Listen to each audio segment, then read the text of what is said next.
Well, I hate Plan B.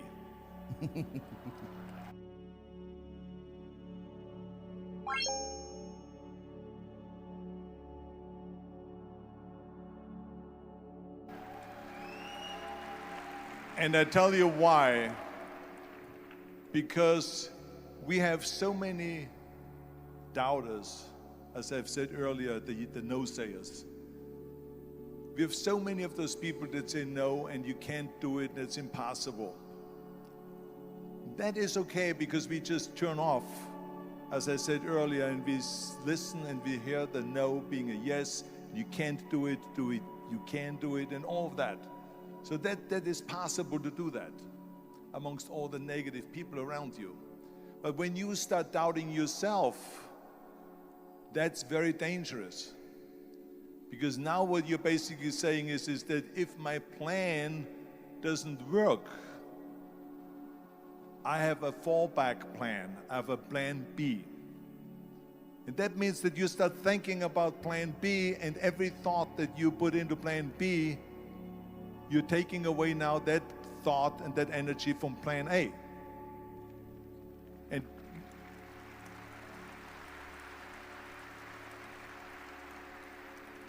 And it's very important to understand that we function better if there is no safety net, because plan B becomes a safety net. It says that if I fail, then I fall and I get picked up and I have something else there that will protect me.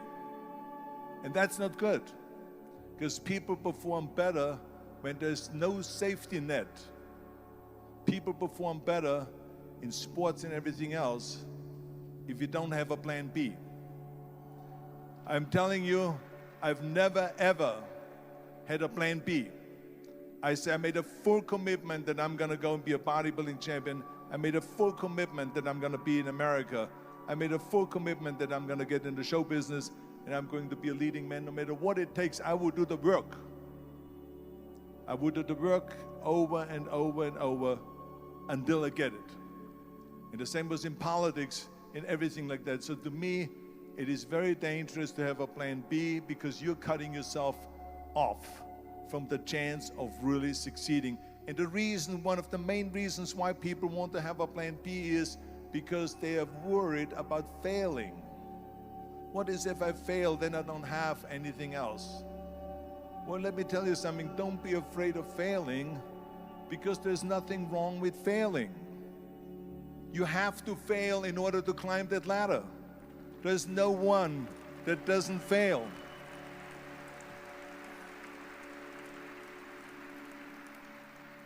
Michael Jordan said in one of his interviews, when they said, "You're unbelievable, you're the greatest basketball player of all times." I mean, tell me about that. And he says, "Well, you're just mentioning the successes." But he says, "For me to become the greatest basketball player, I missed 9,000 shots when I was playing basketball at the NBA games." So during these games that he was so successful, he missed 9,000 shots. Does it make him a failure? No. He's one of the greatest basketball players of all times, but he failed 9,000 times. Do you get it? We all fail. It's okay.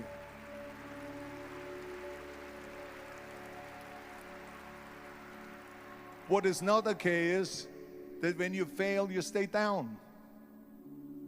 Whoever stays down is a loser. And winners will fail and get up, fail and get up, fail and get up. You always get up. That is a winner. That is a winner. I failed in bodybuilding. I lost bodybuilding competitions. I lost powerlifting competitions. I lost weightlifting competitions. I had movies that went in the toilet and that were terrible and got the worst reviews. And in politics, I remember I had many of the initiatives on the ballot, and we lost. My approval rating in California went down to 28%. And then it went back up again, and I won again the governorship. Hey, we all lose. We all have losses. This is okay. And this is why I say don't be worried about losing, because when you're afraid of losing, then you get frozen. You get stiff. You're not relaxed. You got to be, in order to perform well in anything, if it's in boxing or if it is on your job or with your thinking, is only happening when you relax. So relax. It's okay to fail. Let's just go all out and give it everything that you got. That's what it is all about. So don't be afraid to fail.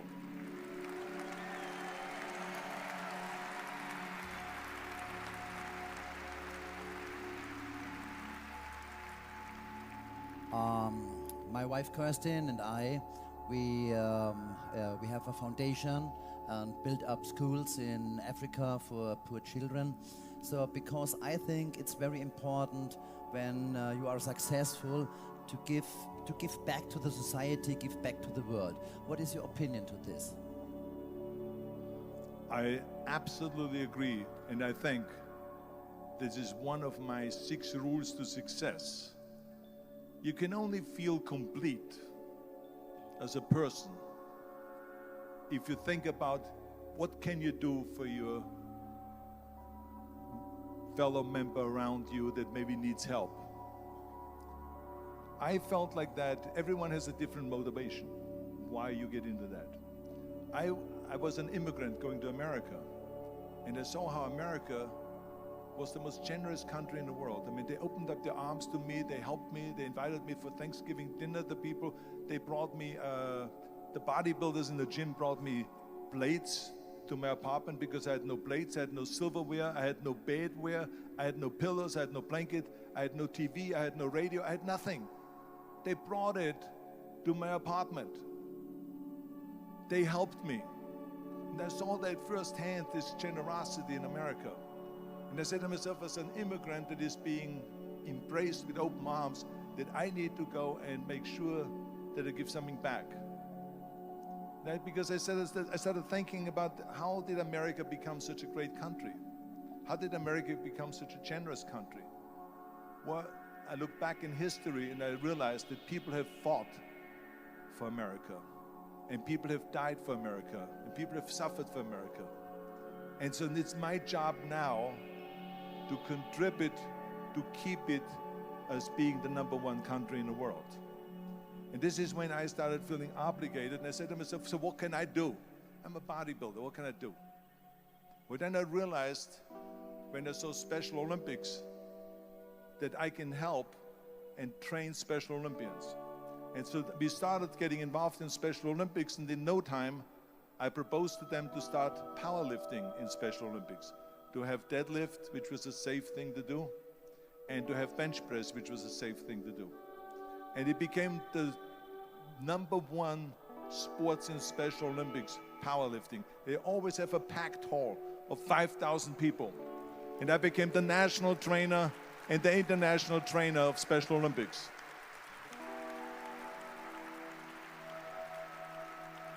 And I tell you, I felt so good.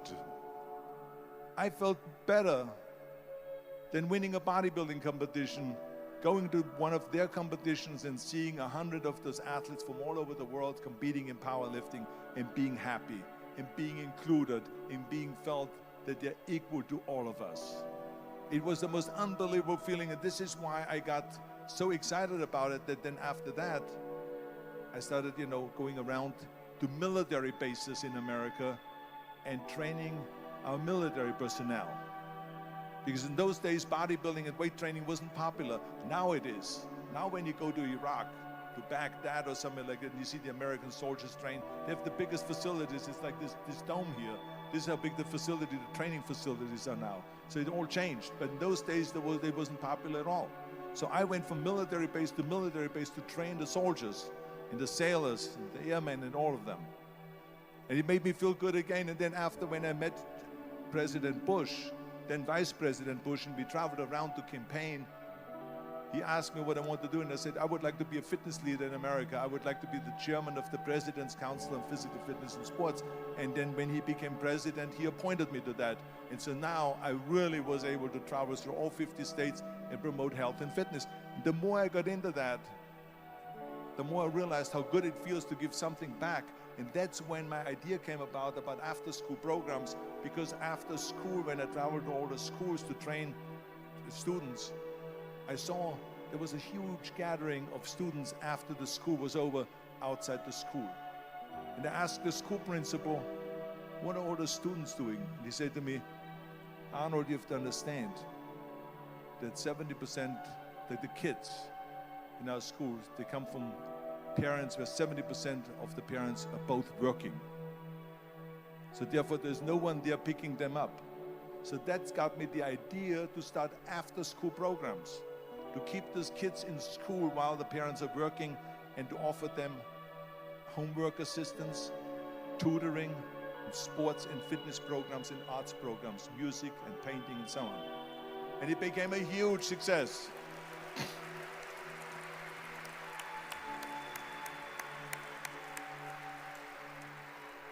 So as you know, it becomes addictive. So it becomes addictive. So then when that became very successful, now we have after-school programs all over the United States. Then, of course, when 2003 happened, where there was a governor's race in California, I said to myself, now is my chance to jump in there and to really give everything. And people said to me, are you crazy to run for governor? When you're governor, he says, you cannot go and make movies anymore. I said, well, duh. I mean, I know that you can't run the state and make movies. Of course not. He says, well, you would lose all these millions of dollars. I mean, you're getting 20, 25, $30 million a movie, you will lose that. I say, I don't care. I say, all the money that I made is because of America. My success is because of America. Everything that I've accomplished is because of America. I said, so for me now to give something back for 7 years and not to make money makes no difference to me. I say, I'm going to do it. And I jumped in the end of the race and did it. And let me tell you something. I'm not poor because those 7 years I didn't get paid. I'm perfectly fine. And it made me feel good that I could give back to America.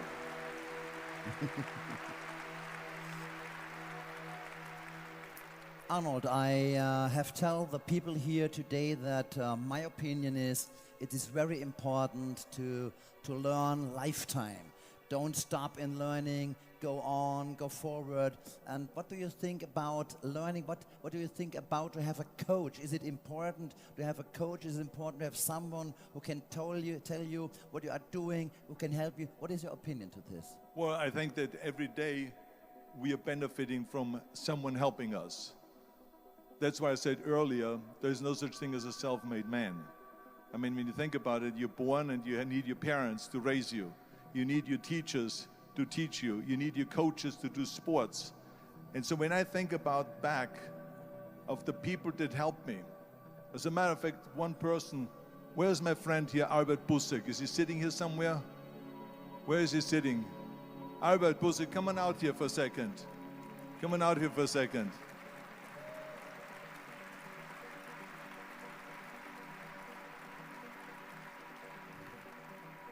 The reason why I just wanted him to come out here to the front so you see him is because without Albert Busek, I would not have had the bodybuilding career. Stay right there, Albert, and look at this way so they can see your face. Exactly.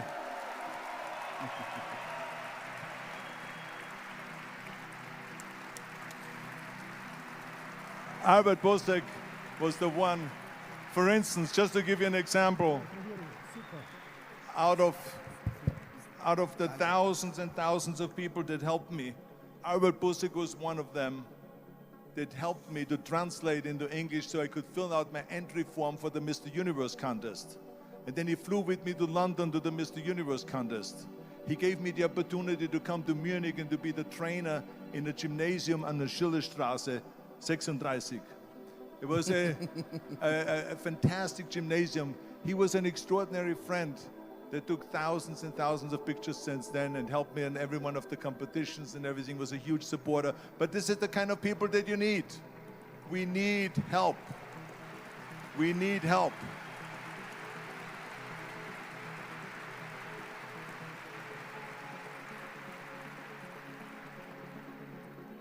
I remember that everything I did always needed help. Think about it when someone says, Arnold, you're the greatest self-made man.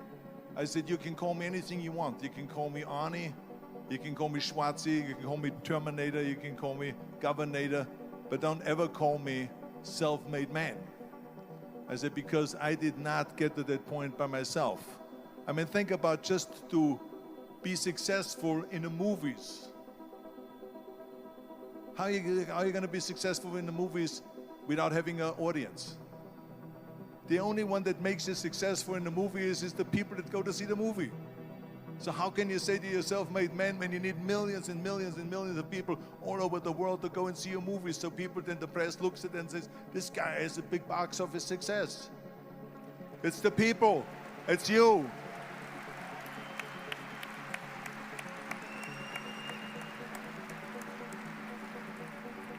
Imagine if Jürgen and I both think that we're self-made people and this hall right now is empty.